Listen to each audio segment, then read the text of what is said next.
श्री कृष्ण गोविंद हरे मुरारी, हे नाथ नारायण वासुदेव। जन्म जन्म है रगर हमारी, परोषम हमारी।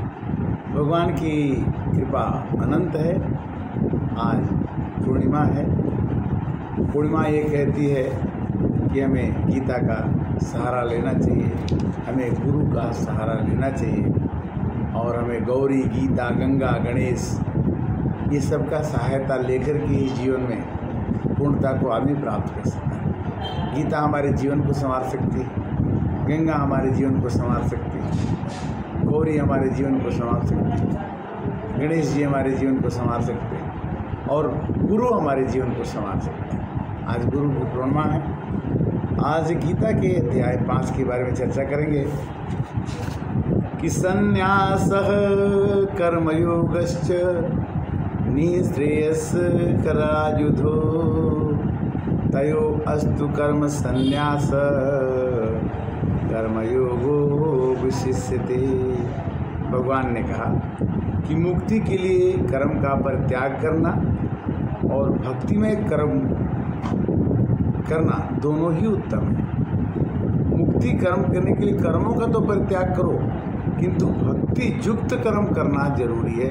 भक्ति युक्त कर्म का मतलब क्या है कि जो हम भक्त करें वो अपने में कर्तापन का भाव न रखते हुए भगवान के द्वारा निमित्त किया हुआ कार्य को करने से वह काम भक्तिमय हो जाता है और वह योग जो है कर्म योग कहलाता है।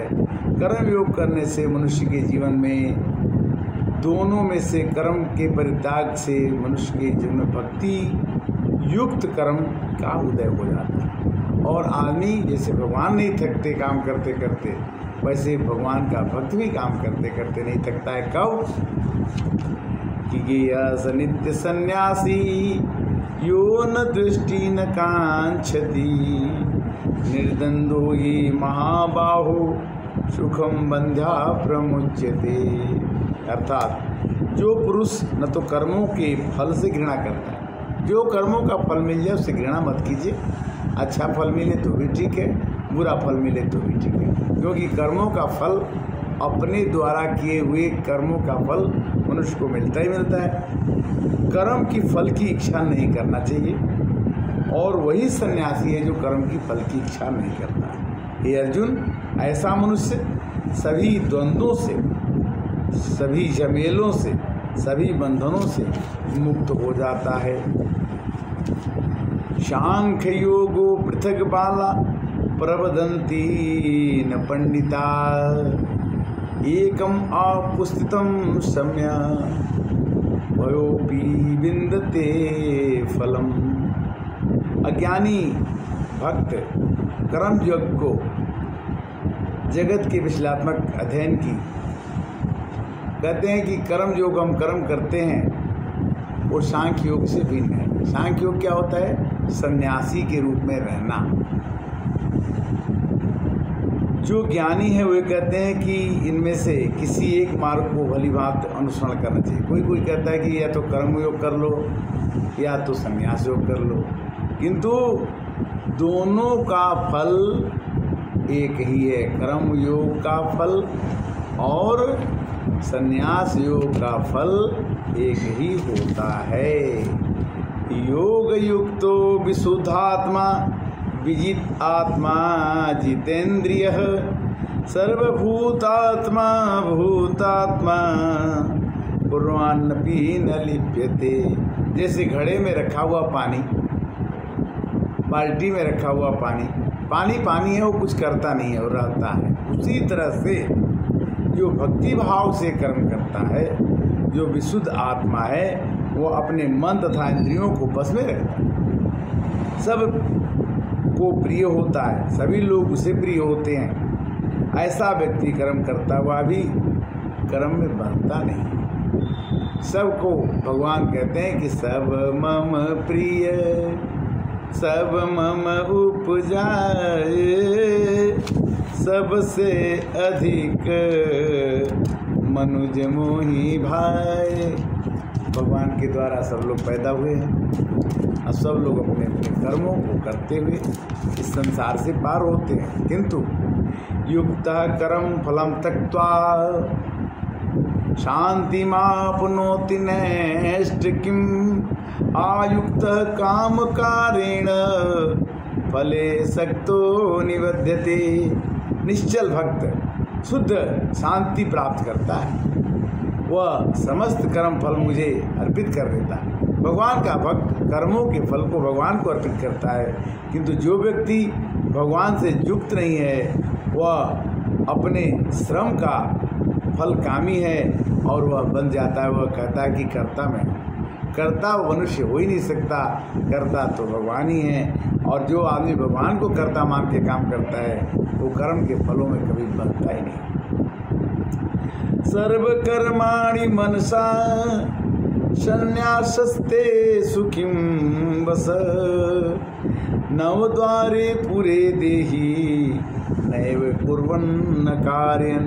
जब यह देवधारी जीवात्मा अपने प्रकृति की में बस हो करके काम करता है और अपने मन में समस्त कर्मों का परित्याग कर देता है, तब वह 9 द्वारों वाला नगर बिना कुछ किए कराए सुखपूर्वक रहता है। जैसे गांव है और गांव में सब लोग रहते हैं, गांव चलता रहता है, उसी तरह शरीर एक नगर है, भौतिक नगर है। इसमें कान, नाक, मुंह, हाथ, पैर सब अपने अपने काम करते हैं। नाक अपना काम करती है, हाथ अपना काम करता है, मुंह अपना काम करता है, उपस्थ अपना काम करता है, गुदा अपना काम करता है। किंतु ये कहते हैं कि मैं कर रहा हूँ, तभी आदमी फंस जाता है। न कृतत्वं न कर्माणि लोकस्य सृजति प्रभु न कर्म फल संयोगम स्वभावस्तु प्रवर्तते। शरीर रूपी नगर का स्वामी आत्मा है, न तो कर्म का सृजन करती है और न लोगों को कर्म करने के लिए प्रेरित करती है और न ही कर्म फल उसको चाहिए। यह सब तो प्रकृति के द्वारा ही किया जाता है।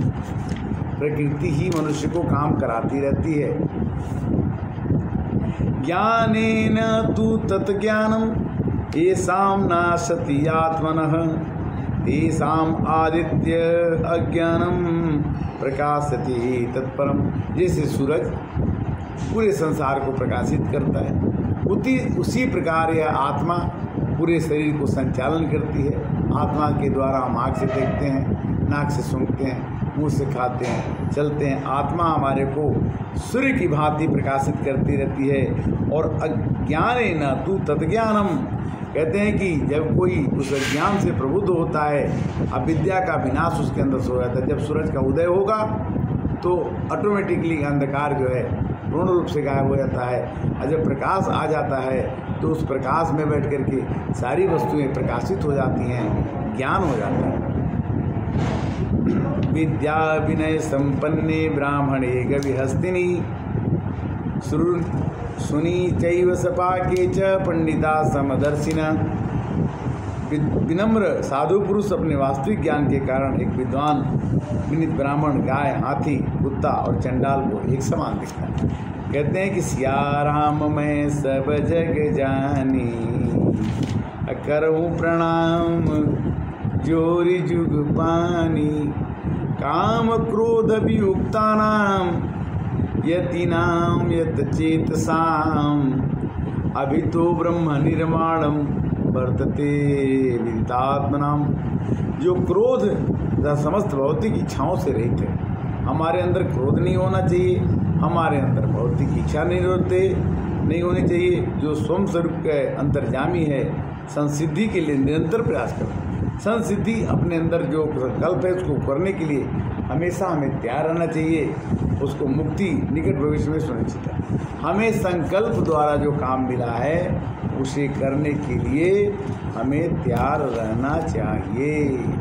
भोक्तारम यगतापसाम सर्वलोक महेश्वरम सुहृदम सर्वभूतानाम ज्ञत्वा माम शांतिरिक्षति।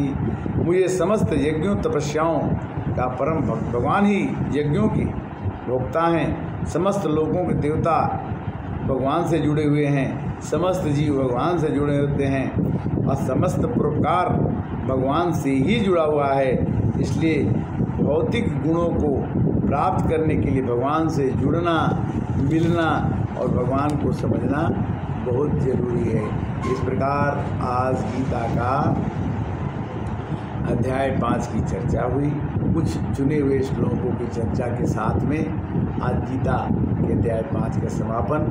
अगले भाग में फिर मिलेंगे, तब तक के लिए श्री कृष्ण गोविंद हरे मुरारी, हे नाथ नारायण वासुदेव, हे नाथ नारायण वासुदेव, हे नाथ नारायण वासुदेव। यह बहाना हमेशा बना रहता है कि भगवान का भक्ति के लिए समय नहीं है, भगवान की कथा सुनने के लिए समय नहीं है, भगवान की कथा कहने का समय नहीं है। तो गृह कार्य नाना जंजाला, ते अति दुर्गम शैल विशाल। अगर आएगा बुलाना तो जाना पड़ेगा। अगर हमारी मृत्यु की तिथि निश्चित है उस दिन हम ना नहीं कर सकते। और जितने भी हम काम करते हैं भगवान के प्रदत्त करें, भगवान के लिए करें, तो वह काम कर्म योग हो जाता है, कर्म योग भक्ति योग हो जाता है, और भक्ति योग ही संन्यास हो जाता है। संन्यास योग आते ही मुक्ति और निर्वाण और सब कुछ प्राप्त हो सकता है। मनुष्य का जीवन क्षणभंगुर होते हुए भी मनुष्य ने निश्चित कर लिया है, हम निश्चित कर लेते हैं कि हमने जो किया वो अच्छा किया, हम जो करेंगे वो अच्छा करेंगे, आज जो हमसे हो चुका है वो अच्छा हुआ है। किंतु इसका निर्धारण कौन करेगा, इसको बताएगा कौन, इसका मूल्यांकन कौन करेगा? इसका मूल्यांकन तो भगवान ही करते हैं। वो तो कहते हैं कि भगवान के दरबार में है सभी का खाता, जितना जिसके भाग्य में लिखा उतना ही वह पाता। भगवान के दरबार में है सभी का खाता।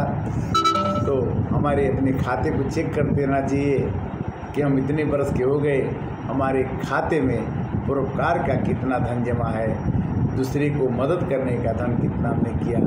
अपना अपना हम करी धन धाम संवारे, अंत चले उठी रीते, मन पछतई हैं अवसर बीते। यह शरीर क्षणभंगुर होते हुए भी एक दिन न एक दिन इसको जाना है। जाने के पहले इसे जो भी काम प्रदत्त है, दूसरे के हित के लिए जितने काम हम कर देते हैं, और दूसरे का हित करने से ये कहना कि हमारा हित नहीं होगा, ये संभव नहीं है।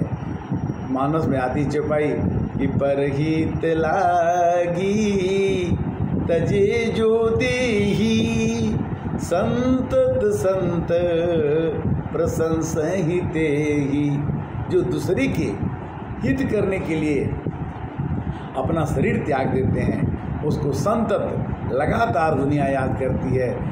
हजारों करोड़ों वर्ष बीत जाते हैं, हरिश्चंद्र को, दधीची को,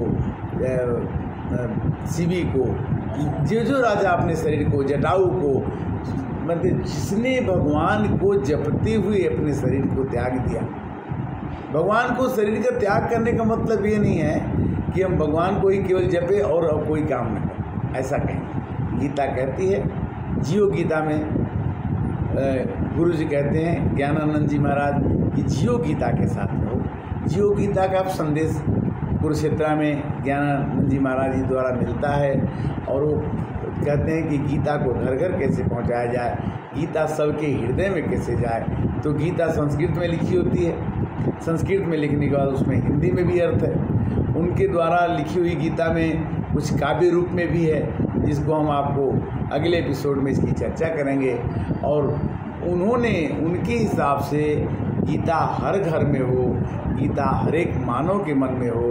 गीता से क्या होगा कि हमारे अंदर मन में जो भाव उठेंगे वो तकलीफ़ नहीं दे सकते हैं। जैसे अर्जुन संताप से युक्त था और लड़ाई करने के बाद भी उसने कहा कि हमारा मन खुश हुआ, हमने युद्ध किया, तो भी हे श्री कृष्ण आपके कहने के हिसाब से किया, मैंने कुछ नहीं किया। और बर्बरिक ने बता दिया कि अर्जुन तो केवल खड़े ही थे, जितना काम तो था भगवान ने किया था। तो कहने का मतलब कि आदमी वैसे पड़ा का पड़ा ही रह जाता है। करता तुम्ही, धरता तुम्ही, हरता तुम्ही, वो सृष्टि के चारों पदार्थ ध्यान दी। फल हैं तुम्हारी दृष्टि के। कहने का मतलब कि जितने देर भगवान के नाम का जप, कथा सुनना, कहना मिल जाए वही धन है, बाकी धन तो ऐसे ही रहेगा। हरे कृष्णा।